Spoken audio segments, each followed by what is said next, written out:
मन की शक्ति को जागृत करने का तरीका क्या है? अपने दिमाग को आखिर कैसे नियंत्रित किया जाए? क्या अपनी सोच को नियंत्रित करने से हमारे मन और हमारे मस्तिष्क की शक्ति को जागृत किया जा सकता है? आखिर क्या कहते हैं भगवान श्री कृष्ण इस बारे में? तो श्री कृष्ण कहते हैं कि मनुष्य को अपनी सोच को स्थिर रखना जरूरी होता है, क्योंकि श्री कृष्ण के अनुसार जिस व्यक्ति की सोच और बुद्धि स्थिर होती है वो बिल्कुल समुद्र की तरह होता है, विशाल, अथाह और शांत।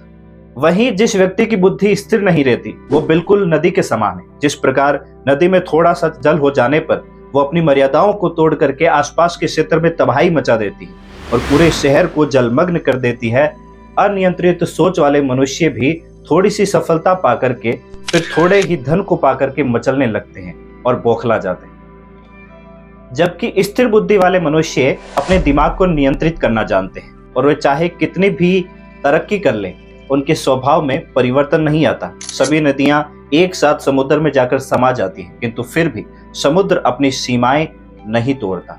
ठीक वैसे ही स्थिर बुद्धि वाले मनुष्य होते हैं जो अपने आसपास सभी भोग विलास से घिरे रहते हैं और उनका उपभोग भी करते हैं। इनके पास चाहे कितनी भी धन दौलत और संसाधन आ जाते हैं, वो सभी भौतिक सुखों के बीच रहते हुए भी अपनी आसक्ति उनमें नहीं लगाते। और जो व्यक्ति ऐसा नियंत्रित दिमाग रखने में सक्षम होते हैं, ऐसे लोग परम सुख और शांति पाते हैं और संसार का कल्याण करने में सक्षम होते हैं। तो श्री कृष्ण कहते हैं कि यदि मन की शक्ति को पैदा करना है तो दिमाग पर नियंत्रण साधना होगा।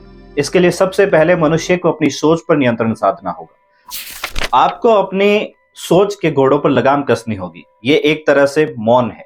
मौन का अर्थ केवल वाणी से चुप रहना नहीं है, बल्कि मौन को अपने विचारों की चुप्पी से भी परिभाषित किया जा सकता है। ये हमारी सोच ही तो है जो हमारे दिमाग को चारों तरफ भटकाती है। हम सदैव किसी न किसी विषय के बारे में सोचते ही रहते हैं और हमारी यही सोच हमारे पतन का कारण बनती है। कभी कभी हम हमारी सोच के इतने अधीन हो जाते हैं कि वे सभी कल्पना कर लेते हैं जो वास्तव में होता ही नहीं। तो श्री कृष्ण कहते हैं कि यदि मन को नियंत्रित करना है, यदि बुद्धि को नियंत्रित करना है, अपने दिमाग को नियंत्रित करना है, तो मौन धारण करना सबसे ज्यादा जरूरी है।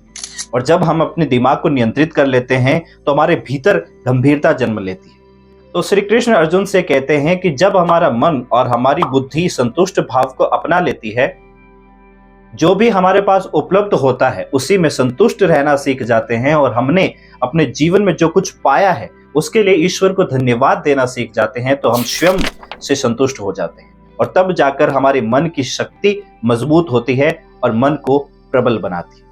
मन की शक्ति को पैदा करने के लिए श्री कृष्ण कहते हैं कि आप धन्यवाद करना सीखिए। आप ईश्वर को धन्यवाद दीजिए क्योंकि उन्होंने आपको जीवन दिया।